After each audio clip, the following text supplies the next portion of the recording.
இருக்கணும்னு சொல்லிட்டே இருந்தீங்க. உங்களுடைய நிலைப்பாடு என்ன? அவர் வெளியே போயிருக்காரு, எப்படி பாக்குறீங்க? இல்ல, அண்ணன் பன்னீர்செல்வம் இது போன்ற ஒரு முடிவு எடுத்தது உண்மையிலேயே தனிப்பட்ட முறையில் எனக்கு வருத்தம் அளிக்கிறது. அவர் அந்த தேசிய ஜனநாயக கூட்டணியிலிருந்து விலகுகின்ற முடிவை எடுத்தது துரதிருஷ்டவசமானது.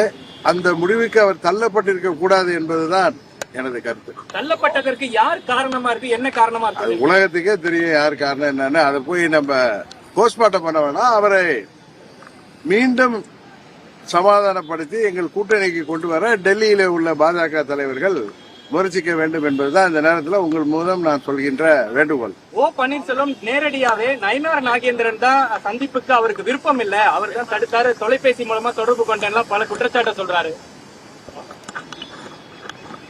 இப்ப அண்ணன் பன்னீர்செல்வம் எங்க கூட்டணியிலிருந்து கனத்த இதயத்தோட வெளியேறியிருக்கார். அவருடைய ஆதங்கங்கள் என்ன என்பது எல்லோருக்கும் தெரியும். ஊடகத்தை சேர்ந்தவர்கள், அரசியல் உள்ளவர்கள், பொதுமக்கள் அனைவருக்குமே தெரியும்.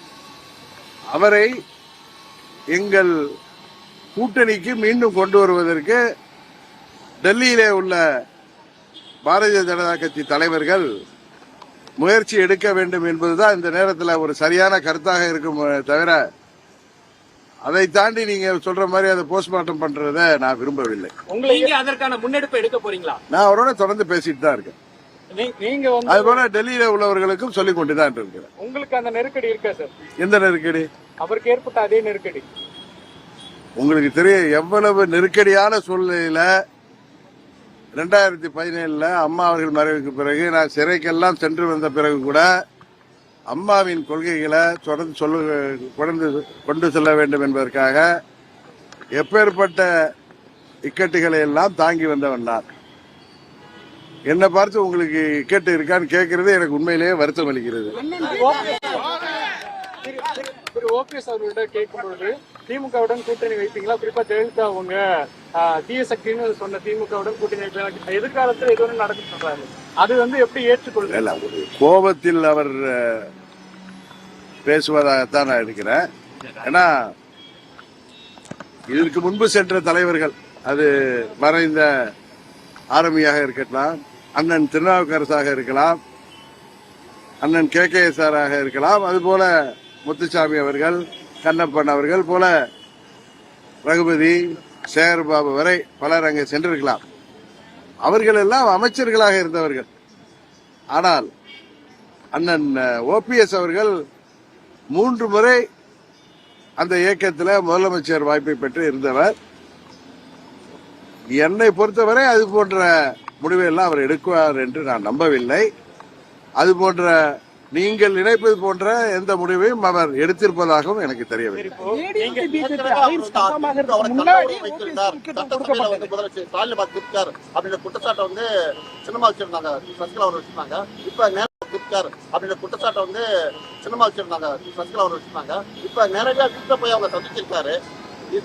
அவர் தான் சொல்றாருங்க, நீங்க பழைய குற்றச்சாட்டுகள் இதெல்லாம் நீங்க இப்ப எடுத்து கேக்குறீங்க.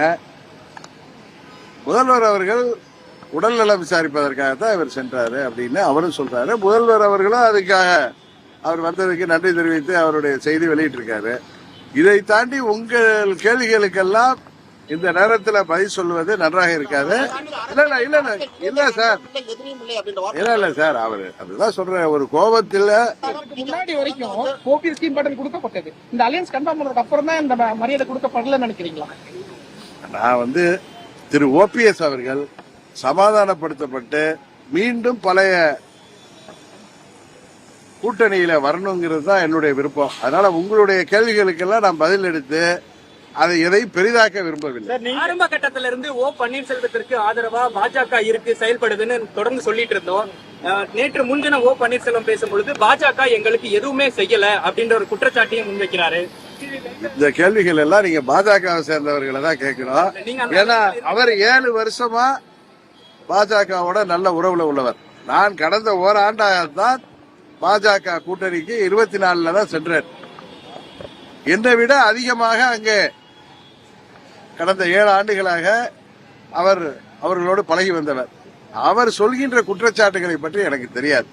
நானும் அவரும் நல்ல நண்பர்களாக இருந்தாலும் சில முறை அவரது ஆதங்கங்களை என்னிடம் சொல்லியிருக்கிறாரே தவிர, இன்னும் சொல்ல போனா அன்னைக்கு அவர் என்டிஏ கூட்டணியிலிருந்து விலகுகிறேன் என்று எடுத்த முடிவுக்கு முதல் நாள் கூட நான் அவர்கிட்ட பேசியிருக்கேன். வேறு பல விஷயங்கள் பேசியிருக்கோம். ஆனா அந்த முடிவு எடுத்தது எனக்குமே அதிர்ச்சியாகத்தான் இருந்தது. இதுதான் யதார்த்தம். அவர் அந்த முடிவை மாற்றிக்கொள்ள வேண்டும். டெல்லி அமித்ஷா அவர்களின் முயற்சியால் தான் இன்றைக்கு தமிழ்நாட்டில் எங்கள் கூட்டணி வலுப்பெற்று வருகிறது. அதனால் அமித்ஷா போன்ற அனுபவமிக்க தலைவர்கள் திரு பன்னீர்செல்வம் எங்களுக்கு வேண்டும் என்பதை உணர்ந்திருப்பார்கள். அவர்களும் இதை எதிர்பார்த்திருக்க மாட்டாங்க. அதனால அவரை மீண்டும் எங்கள் கூட்டணிக்கு கொண்டு வருவதற்கான முயற்சிகளை டெல்லியில உள்ள பாரதிய ஜனதா கட்சி தலைவர்களும் தமிழ்நாட்டில் உள்ள முக்கியமான பாரதிய ஜனதா கட்சியை சேர்ந்த தலைவர்களும் எடுக்க வேண்டும் என்பதுதான் அம்மா மக்கள் முன்னேற்ற. அவர் போய் முதல்வரை சந்தித்ததுக்கு கண்ணு, காது, மூக்கு, வாயெல்லாம் வச்சு பேசுறீங்க. உங்களுக்கு பரபரப்பா செய்திகள் வேணுங்கிறதுக்காக நீங்க என்ன 360 டிகிரியில என்ன கேள்வி கேட்டாலும் எனது ஒரே பதில், நண்பர் பன்னீர்செல்வம் அவர்களே எனக்கு நன்றாக தெரியும். அவர் அம்மாவின் விசுவாசி என்கிற முறையில அவர் அம்மாவின் தொண்டர்கள் மனம் வருந்துகின்ற முடிவை என்றைக்கும் எடுக்க மாட்டார் என்று நான் நம்புகிறேன். அதைத்தான் நான் எதிர்பார்க்கிறேன். இதை தாண்டி உங்கள் கேள்விகளுக்கு நான் பதில் சொல்வது நன்றாக இருக்கும்.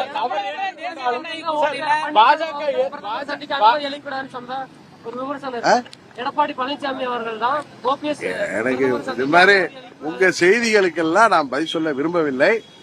மாண்புமிகு அமித்ஷா அவர்கள் தமிழ்நாட்டில் இந்த தேசிய ஜனநாயக கூட்டணியை பலப்படுத்துகின்ற முயற்சியில் ஈடுபட்டு வருகிறார்.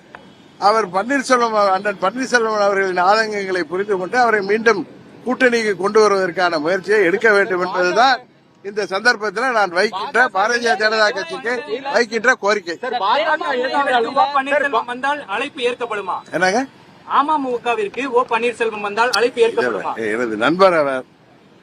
நீங்க அரசியல் எல்லாம் தாண்டி நாங்க நண்பர்கள். உங்க கட்சிக்கு அவர் வந்து அழைப்பீங்களான்னு சொல்லி நீங்க கேட்கிற கேள்விக்கெல்லாம் நான் பதில் சொன்னா அது அநாகரிகமாக இருக்கும். தமிழகத்துல தேசிய ஜனநாயக கூட்டணியில அதிமுக, பாஜக தான் இருக்கு. பிற கட்சிகளோட பேச்சுவார்த்தை நடத்திட்டு இருக்கேன்னு தான் இபி சொல்றாரு. அமமுகவோ மற்ற கட்சிகளோ கிடையாது அப்படின்னு சொல்றாரு.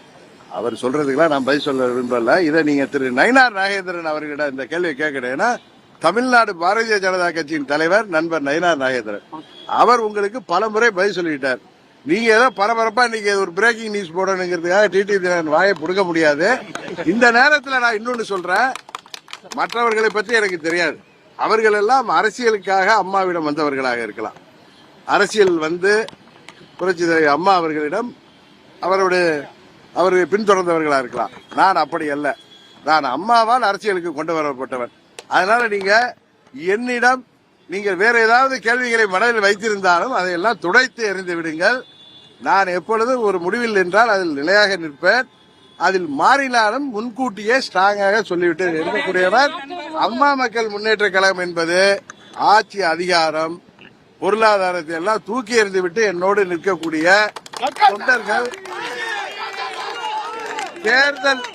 தேர்தல் வெற்றி தோல்விகளை எல்லாம் தாண்டி என்னோடு பயணிக்கிறவர்கள். இவர்களின் எண்ண ஓட்டத்திற்கு ஏற்பத்தான் நான் செயல்படுவேனே தவிர எனது சுய வெறுப்புக்காக நான் செயல்பட மாட்டேன். அம்மா என்கிற மாபெரும் தலைவி அவர்கள் மறைந்தாலும் அவருக்கு இழுக்கு வருகின்ற மாதிரி அரசியல் செய்யக்கூடியவனும் அல்ல நான். செல்லா காசா இருந்த பொன்னையனை 13 வருஷம் அரசியல்ல இல்லாம இருந்த பொன்னையனை 2000 யாரு அம்மாவிடம் அழைத்து வந்தார்கள் என்பதை திரு பொன்னையன் அண்ணன் அவர்களிடம் கேட்டால் தெரியும். ஓ பன்னீர்செல்வம் அவர்கள் அம்மாவால் பெரிதும் மதிக்கப்பட்டவர் என்பதை மாத்திரம் இந்த நேரத்தில் நான் சொல்லிக் கொள்கிறேன். பாஜக தலைமையில் 2 விதமான கூட்டணியா சார்? பாஜக தலைமையில் 2 விதமான கூட்டணியா சார்? நீங்க என்ன கேள்வி கேட்டாலும் இல்ல ஒற்றுமை இல்லாம இல்ல அதெல்லாம் ஒன்றும் கவலைப்படாதீங்க. எல்லாம் டிசம்பர் மாதத்துல நீங்க எதிர்பார்க்கிற மாதிரி ஒரு பலமான கூட்டணியாக எங்கள் கூட்டணி அமைந்துவிடும். திமுகவை வீழ்த்துகிற கூட்டணியாக எங்க கூட்டணி அமைந்துவிடும். எங்க அம்மா மக்கள் முன்னேற்ற கழகம் தேசிய ஜனநாயக கூட்டணி இருக்கா இல்லையான்னு நீங்க கேட்டீங்கன்னா அதை நண்பர் நயினார் நாகேந்திரன் அவர்கள் தெளிவுபடுத்துவார். பாப்பீங்களா சார்? நேற்று போய் உங்க முதலமைச்சர் கேண்டிடேட்டை பாப்பீங்களா? எங்களது முதலமைச்சர் கேண்டிடேட் யார் என்பதை தேசிய ஜனநாயக கூட்டணியின் முக்கிய தலைவராகிய அமித்ஷா அவர்கள் அவர்கள் சொல்வதை கூட்டணி கட்சிகளாகிய நாங்கள் உறுதியாக ஏற்றுக்கொள்கின்ற பட்சத்துல அதை செய்வோம். நீங்க சந்திப்பீங்க. பதில் சொல்லிட்டேன், ஏற்றுக்கொள்கின்ற பட்சத்துல. அவ்வளவுதான். 1998ஆம் ஆண்டு பாஜக கூட்டணியில் இருந்து அதிமுக வந்தது வெளியே வந்து வரலாற்றுக்கு கடம்புரை 99லயா அம்மா வரலாற்று பிழை செஞ்சுட்டாங்கன்னு கடம்புரை வச்சு யாரோ சொல்றதுக்கெல்லாம் நான் பதில் சொல்லல. அம்மா அவர்கள் என்றைக்குமே புரட்சி தலைவி அவர்கள். அவர்கள் செய்வதெல்லாம் புரட்சி தான். கரெக்டா? Okay sir. பட்டுக்குட்டி